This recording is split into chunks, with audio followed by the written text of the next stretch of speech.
ကယ်လို့ကိုမှ credit မရှိတဲ့အတွက်ဘယ်ကနေစပြီးတော့ကိုယ့်ရဲ့ credit ကိုတိစောက်အောင်မလဲဆိုတာကိုမသိဘူးဖြစ်နေတယ်ဆိုရင်ဒါမှမဟုတ်ကိုမှ credit ရှိပေမဲ့ကိုယ့်ရဲ့ credit score ကအရင်နည်းနေလို့ကိုယ့်ရဲ့ credit score ကိုတိုးတက်အောင်လုပ်ချင်နေဆိုရင်တော့ဒီနေ့ဗီဒီယိုကိုအဆုံးထိကြည့်ဖို့အတွက်တိုက်တွန်းလိုက်ပါတယ် US လိုမျိုးတိုးတက်တဲ့နိုင်ငံမှာနေတဲ့လူတစ်ယောက်အနေနဲ့ credit score ကောင်းကောင်းရှိဖို့အတွက်အရင်ရေးကြည့်ပါတယ်ကို့မှာ credit score ကောင်းကောင်းမရှိဘူးဆိုရင်အိမ်ဝယ်တဲ့အခါမှာပဲဖြစ်ဖြစ်ကားဝယ်တဲ့အခါမှာပဲဖြစ်ဖြစ်သူများထပ်ပို့ပြီးတော့အတိုးအများကြီးပေးရမှာဖြစ်ပါတယ်ကိုကတကယ်လို့အိမ်ငှားပြီးနေတယ်ဆိုရင်လည်းတချို့အိမ်ရှင်တွေက credit score မကောင်းတဲ့သူကိုငှားမှာမဟုတ်ပါဘူးအဲ့ဒါကြောင့်မလို့အခုချိန်နေကနေမှစပြီးတော့ကိုယ့်ရဲ့ credit score ကိုတိုးတက်အောင်လို့ပြင်ဆင်ခြင်းတဲ့သူတွေအတွက်ဒီဗီဒီယိုထဲမှာကိုယ့်ရဲ့ credit ကိုအလွယ်ကူဆုံးနည်းလမ်း၅လမ်းနဲ့တိုးတက်အောင်လုပ်ဖို့အတွက်ရှင်းပြပေးထားပါတယ် US က financial system တစ်ခုလုံးအကြောင်းကိုသိချင်ပါသလား stock market မှာရင်းနှီးမြှုပ်နှံနိုင်ဖို့ stock trading နဲ့ပတ်သက်တဲ့အခြေခံအကြောင်းအရာတွေကိုသိချင်ပါသလားသိရဲ့ပင်စင်စုငွေတွေကိုစနစ်တကျစီမံခန့်ခွဲနိုင်ဖို့နဲ့ကလေးတွေရဲ့ပညာရေးဆိုင်ရာရင်းနှီးမြှုပ်နှံမှုငွေကြေးတွေကိုစနစ်တကျစီမံခန့်ခွဲနိုင်စေဖို့အစရှိတဲ့အကြောင်းအရာတွေကိုနားလည်တကြွသွားဖို့ဆိုရင်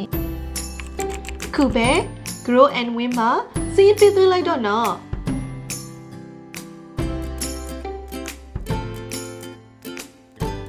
မေဝင်းမြတ်သူပါကျမက US က Washington State မှာနေထိုင်နေ Financial Educator တယောက်ဖြစ်တယ်လို့ Real Estate Broker တယောက်လည်းဖြစ်ပါတယ်ကျမရဲ့ YouTube Channel ကနေမှမြန်မာ Community ကမိတ်ဆွေတွေအတွက်အသုံးဝင်တဲ့ Personal Finance နဲ့ပတ်သက်တာတွေ Real Estate နဲ့ပတ်သက်တဲ့ Knowledge တွေကိုအများအားမျှဝေပေးနေတာဖြစ်တဲ့အတွက်ကျမရဲ့ YouTube Channel ကို Subscribe မလုပ်ရသေးဘူးဆိုရင်လုပ်ထားကြဖို့တိုက်တွန်းလိုက်ပါတယ်နောက်ပြီးတော့ဒီဗီဒီယိုကိုလည်း like လုပ်ပေးခြင်းအပြင်ကိုလိုပဲတခြား YouTube မှာကြည့်တဲ့သူတွေကကျမရဲ့ဗီဒီယိုကိုအလွယ်တကူရှာတွေ့နိုင်မှာဖြစ်ပြီးတော့ကျမအတွက်လည်းအခုလိုမျိုးဗီဒီယိုတွေနောက်ထပ်ဖန်တီးဖို့အတွက်ခွန်အားဖြစ်စေပါတယ်လူတဦးချင်းစီရဲ့အခြေအနေတွေကတူတဲ့အတွက်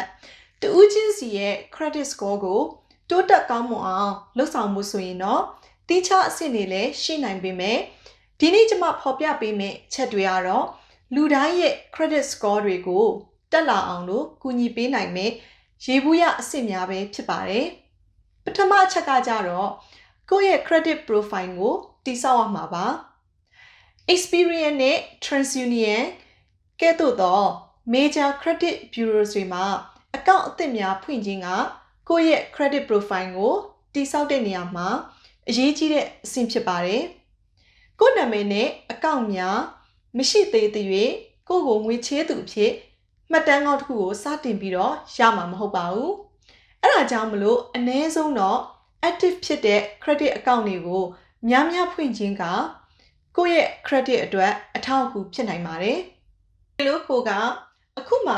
ကိုယ့်ရဲ့ credit profile ကိုစကျင်လို့ပဲဖြစ်ဖြစ်ကိုယ့်ရဲ့ score က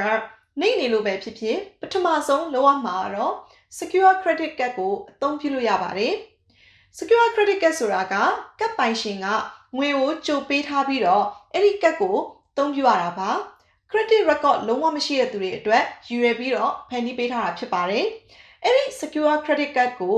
US Bank, Bank of America အစရှိတဲ့ဘယ်ဘက်မှမဆိုဖွင့်လို့ရပါတယ်တကယ်လို့ကို့မှာ credit card ကတော့ရှိတယ် credit score နှိမ့်နေလို့အဲ့ဒါကိုမြင့်တင်နိုင်အောင်စူးစမ်းနေတယ်ဆိုရင်တော့ credit card တွေကိုများများသုံးပေးရမှာပါအဲ့လိုသုံးလို့ရှင်လဲ rewards များများရနိုင်တဲ့ credit card တွေကိုအသုံးပြုသင့်ပါတယ်သုံးပြီးသွားရင်လည်း payment တွေကိုအကျွေးမထားဘဲချက်ချင်းပြန်ဆက်ပေးပါနောက်နီလန်ကတော့ credit score ကောင်းကောင်းရှိပြီးသားမိသားစုဝင်တစ်ယောက်ရဲ့ကတ်မှာကိုက authorized user အနေနဲ့ credit ကိုစတင်တည်ဆောက်တာဖြစ်ပါတယ်အဲ့ဒီအပြင် Experian Boost website မှာ sign up လုပ်ပြီးတော့ကိုယ့်နာမည်နဲ့ပုံမှန်ပေးထားတဲ့အိမ်သုံး utilities bills, phone bill နဲ့ streaming service က payment တွေကိုကိုယ့်ရဲ့ Experian credit report မှာထည့်ထားခြင်းအပြင်ကိုယ့်ရဲ့ credit score ကိုတက်လာအောင်လို့အထောက်အကူပြုနိုင်ပါတယ်။ဒီနေ့အချက်ကကြတော့ credit cards တွေက payment တွေကိုနောက်မကျစေဖို့ပဲဖြစ်ပါတယ်။ကိုယ့်ရဲ့ credit card အတွက်ငွေပေးချေမှုမှတ်တမ်းက ကိုယ့်ရဲ့ credit score ကိုဆုံးဖြတ်တဲ့နေရာမှာအရေးကြီးဆုံးအချက်တွေကတစ်ခုဖြစ်ပါတယ်။အချိန်မှန်ငွေပေးချေထားတဲ့ဒီ credit history မှတ်တမ်းရှည်တစ်ခုရှိထားခြင်းကကိုယ့်အတွက်ကောင်းမွန်တဲ့ credit score တွေကိုရရှိစေရန်ကူညီပေးနိုင်ပါတယ်။ loan ယူထားတဲ့ငွေသို့မဟုတ်credit card က payment တွေကို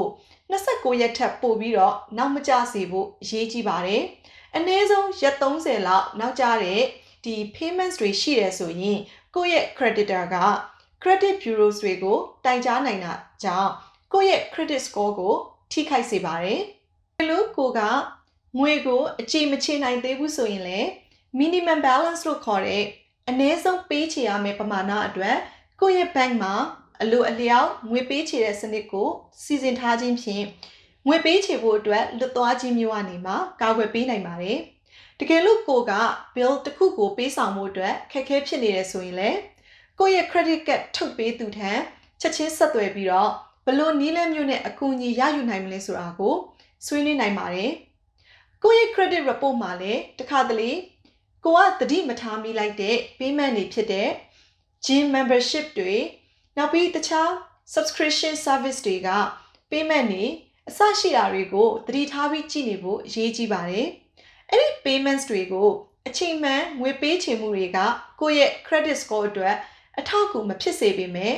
ပေးတာနောက်ကျသွားတယ်ဆိုရင်တော့အကျွေးတောင်းတဲ့ collection တွေဌာနတွေစီကိုကိုယ့်ရဲ့ record ကရောက်သွားတဲ့အတွက်ကိုယ့်ရဲ့ credit score တွေကိုကျဆင်းစေနိုင်ပါတယ်။နံပါတ်3ချက်ကကြတော့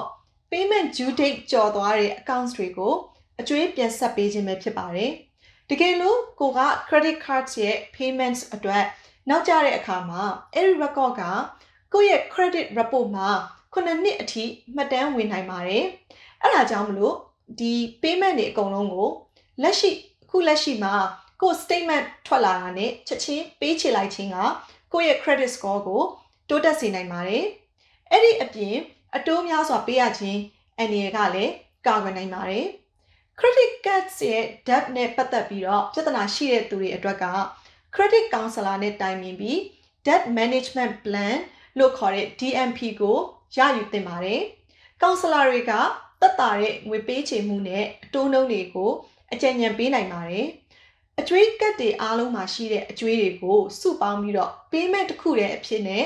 ပေးတာမျိုးဒါမှမဟုတ်လို့ရှိရင်အတိုးများဆုံးကတ်ကိုအရင်ပေးပြီးတော့အနည်းဆုံးကတ်တွေကိုနောက်မှပေးလို့ရအောင်လို့အစီအစဉ်ချပေးတာမျိုးအစရှိသဖြင့်ကူညီပေးနိုင်ပါတယ်။နောက်တစ်ချက်ကိုမပြောခင်မှာအခုဒီဗီဒီယိုကို like မလုပ်ရသေးဘူးဆိုရင် like လုပ်ပေးဖို့အတွက်မေတ္တာရပ်ခံချင်ပါတယ်။ဒါမှပဲကျမလည်းနောက်ဗီဒီယိုတွေကိုဖန်တီးဖို့အတွက်ပို့ပြီးတော့ခွန်အားဖြစ်စေမှာပါ။နံပါတ်4ချက်ကကြတော့ကိုယ့်ရဲ့ဒီလက်ပတ်နေတဲ့ credit card တွေရဲ့အကောင့်ထဲမှာရှိတဲ့ငွေတွေကို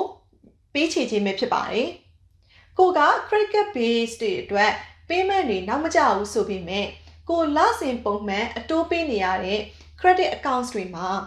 လက်ကျန်အကျွေးငွေတွေများစွာရှိနေခြင်းက credit utilization rate လို့ခေါ်တဲ့အကျွေးသုံးစွဲနှုန်းကိုမြင့်မားသွားနိုင်တဲ့အတွက်ကြောင့်ကိုယ့်ရဲ့ credit score ကိုများစွာထိခိုက်စေနိုင်ပါတယ်။အဲ့ဒါကြောင့်မလို့လစဉ်ပုံမှန်ပေးနေရတဲ့ accounts တွေ credit lines တွေရဲ့လက်ကျန်ကိုနည်းနိုင်သမျှနည်းအောင်ထားခြင်းက credit score တွေကိုတက်စေပါတယ်။နံပါတ်5အချက်ကကြတော့ credit card အသစ်လျှောက်တဲ့အချိန်အရေအတွက်ကိုကန့်သတ်ရမှာပါ။ကိုယ့်ရဲ့ credit profile ကိုတည်ဆောက်ဖို့အတွက်က credit cards account တွေဖွင့်ရမှာဖြစ်ပါတယ်။နောက်တစ်ဖက်မှာကြတော့လေ credit card အသစ်တွေကိုမကြာခဏလျှောက်ထားခြင်းကကိုယ့်ရဲ့ credit score ကိုကျစေနိုင်တဲ့အပြင် credit cards တွေရဲ့ဖြန်းမြသက်တမ်းကိုပါလျော့ကျစေနိုင်ပါတယ်။ကိုယ့်ရဲ့ credit card မှာ credit inquiries တွေမကြာခဏရှိနေခြင်းနဲ့အကောင့်တွေရဲ့ဖြန်းမြသက်တမ်းနည်းနေခြင်းက credit score ကိုရေရှည်မှာထိခိုက်စေနိုင်ပါတယ်။အဲ့ဒါကြောင့်မလို့ credit card အသစ်လျှောက်တဲ့အချိန်အရေအတွက်ကိုသတိပြုရမှာဖြစ်ပါတယ်။ကတ်အသစ်တစ်ခုနဲ့တစ်ခုကိုအနည်းဆုံး6လလောက်ခြားပြီးတော့မှဖွင့်သင့်ပါတယ်။နောက်ပြီးတော့24လအတွင်းမှာလည်းကတ်အသစ်4-5ကတ်ထက်ပိုပြီးတော့မဖွင့်သင့်ပါဘူး။နောက်အရေးကြီးတဲ့အချက်ကကြတော့ဒီလိုကတ်အသစ်တွေကိုဖွင့်တဲ့အခါကျရင်လေ ကိုယ့်အတွက်အကျိုးရှိနိုင်တဲ့ဒီ rewards များများရနိုင်တဲ့ကတ်မျိုးကိုပဲရွေးပြီးတော့ဖွင့်သင့်ပါတယ်နှစ်စဉ်ကြေးများများပေးရတဲ့ကတ်တွေကတော့မလိုအပ်ရင်ရှောင်သင့်ပါတယ်နောက်ချွင်းချက်တစ်ခုကကြတော့ဒီကားချင်းငွေကား loans သို့မဟုတ်အိမ် mortgage အစရှိတဲ့ချင်းငွေအမျိုးအစားတွေအတွက်ဆိုရင်တော့ credit inquiries တွေတစ်ပတ်နှစ်ပတ်အတွင်းမှာအများကြီးရှိပေမဲ့လည်း credit score ကိုများစွာမထိခိုက်နိုင်ပါဘူးဒါကတော့ credit ကိုဘယ်လိုမျိုး improve ဖြစ်အောင်လုပ်ရမလဲဆိုတာကိုသိချင်နေတဲ့သူတွေအတွက်အကျိုးရှိမဲ့ဗီဒီယိုလေးပဲဖြစ်ပါတယ်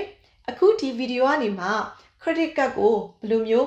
အကောင့်စဖွင့်မလဲနောက်ပြီးတော့ကိုယ့်ရဲ့ credit score ကိုတိုးတက်အောင်လုပ်မလဲဆိုတာတွေကိုလေ့လာနိုင်မယ်လို့ထင်ပါတယ်အဲ့တော့တကယ်လို့များဒီဗီဒီယိုကိုသဘောကျတယ်ဆိုလို့ရှိရင်လည်းကျမရဲ့ဗီဒီယိုမှာlike လုပ်ပေးဖို့မမေ့ပါနဲ့နော်နောက်ပြီးတော့ကျမရဲ့ channel ကို subscribe မလုပ်ရသေးဘူးဆိုရင်လည်းလုပ်ထားကြပါလို့အဲ့ဒါမှကျမနောက်တင်တဲ့ဗီဒီယိုတွေကိုတင်တာနဲ့ချက်ချင်းပဲကြည့်နိုင်မှာဖြစ်ပါတယ်တကယ်လို့များဒီ credits နဲ့ပတ်သက်ပြီးတော့မေးခွန်းတွေရှိတယ်ဆိုရင်လည်းအောက်က comment မှာမေးခွန်းတွေကိုခြံထားခဲ့နိုင်ပါတယ်အားလုံးကိုကျေးဇူးအများကြီးတင်ပါတယ်